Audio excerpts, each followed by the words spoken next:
Oi, posso me sentar? Hã? Ah, tá ocupado? Oi, gente, tô brincando com vocês. Aqui é o professor Luiz e vamos começar nosso terceiro bimestre. Solta a vinheta. Não tem vinheta. Então, é que a produção aqui tá muito lenta, mas vamos lá, pessoal. Nesse nosso terceiro bimestre, vamos começar aqui com espaços rural e urbano na Ásia, na Europa e na Oceania. Lembrando que esta semana, né, eu tinha pedido para vocês aí fazerem algumas pesquisas para mim, para a gente adiantar o assunto. Se você fez a pesquisa, bom, você vai estar ciente de tudo que eu estou falando aqui hoje, então. Tudo que a gente vai conversar aqui vai ser a respeito das pesquisas que vocês fizeram. Bom, basicamente, o espaço rural predominam as atividades rurais. Ah, difícil, né? Nossa. E quais são as atividades rurais? Aí são muitas atividades, tá? Basicamente, para a gente se situar melhor, aquelas caracterizadas do setor primário da economia, extração, produção, principalmente de matéria-prima, tá bom? Para transformação posterior no mercado, nas indústrias, né? E depois para o setor terciário, que é o comércio que vai, né, consumir tudo aquilo. Bom, mas basicamente, né, no espaço rural, você tem ali uma baixa concentração populacional, né? Isso varia um pouco de acordo com as regiões do mundo. Algumas áreas da Ásia, você tem uma população rural um pouquinho mais concentrada, porém, acho que são pouquíssimos países do mundo hoje em dia que têm a população majoritariamente rural. Até mesmo a China, a maior parte da população recentemente passou a ser população urbana. O Brasil deixou de ser um país rural desde a década de 50, 60, por aí, tá? Então, essa caracterização basicamente se dá a alguns tipos de serviços, né? Como, por exemplo, a criação de animais. A gente pode estar falando da pecuária. A pecuária já engloba tudo que é criação de animais. Se você vai criar ovelha, vai criar carneirinho, vai criar ovelha e carneiro, né? Vaca, vai criar cavalo, sei lá, pecuária, tá? Criação de animais, de modo geral. Claro que tem as suas peculiaridades, né? Por exemplo, a suinocultura é uma atividade da pecuária, né? Suinicultura, a ovinocultura, entre outras. E aí você tem a agricultura, né? Que são as atividades agrícolas, a plantação, né? Aí você tem as extrações, né? O extrativismo mineral, animal, vegetal e tudo mais. Também é, é, entre outras atividades, né, mais recentemente, a silvicultura, não tão recentemente, mas muito difundida hoje, vendida como um aspecto positivo, as florestas plantadas, a gente vai ver sobre isso um pouco mais à frente, tá? Então, para começar esse nosso papo, a gente já falou sobre essa diferenciação, o campo e a cidade, o espaço rural, o que eles produzem. E fazendo aqui uma contrapartida, né? O meio rural, o espaço agrícola, ele é milenar, né? Há muitos anos, desde o período paleolítico ou neolítico, me confundi. Depois eu vejo isso. Mas desde que o homem saiu daquele, digamos, do caçador-coletor, né? Ele passa a ser um pouco mais sedentário, não necessariamente sedentário do ponto de vista, né, não fazer nada de atividade física, mas sim de ficar mais em um determinado espaço para depois mudar para outro espaço, que é o que a gente vai falar agora, que é a agricultura itinerante, tá? Essa agricultura itinerante é uma técnica, né, uma técnica agrícola aí muito antiga, passada de geração em geração, são saberes tradicionais, certo? Que basicamente é uma forma de lidar com determinadas regiões e produzir nessas determinadas regiões. Por exemplo, em regiões equatoriais, em regiões de florestas, que você tem povos que vivem ali e praticam agricultura, necessariamente eles precisam da agricultura itinerante.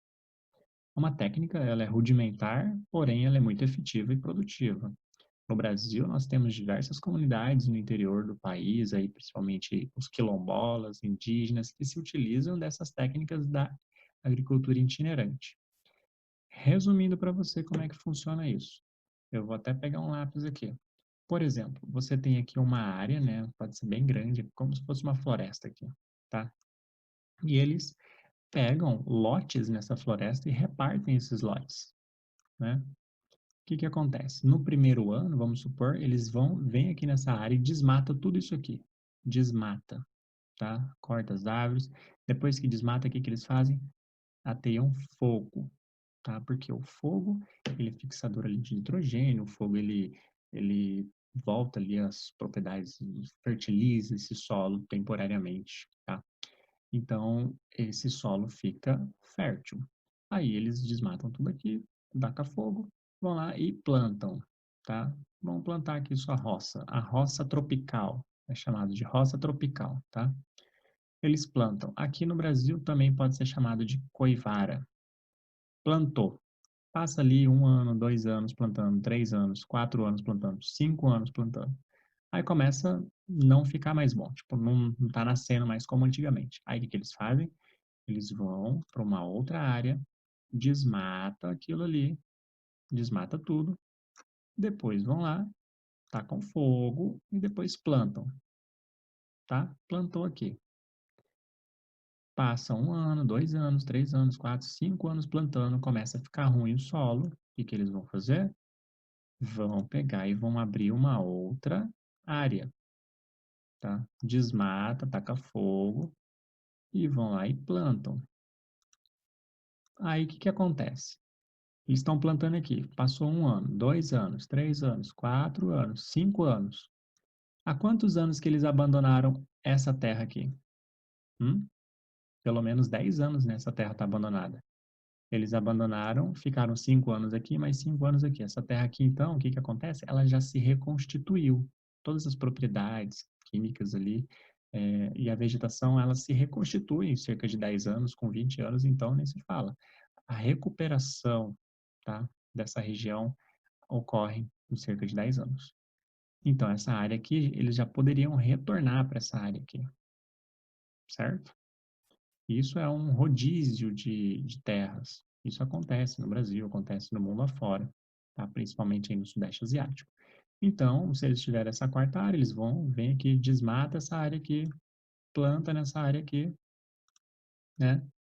E aí, depois de 5 anos, né? Ou seja, aqui já se passaram 15 anos, aí eles voltam para essa área aqui.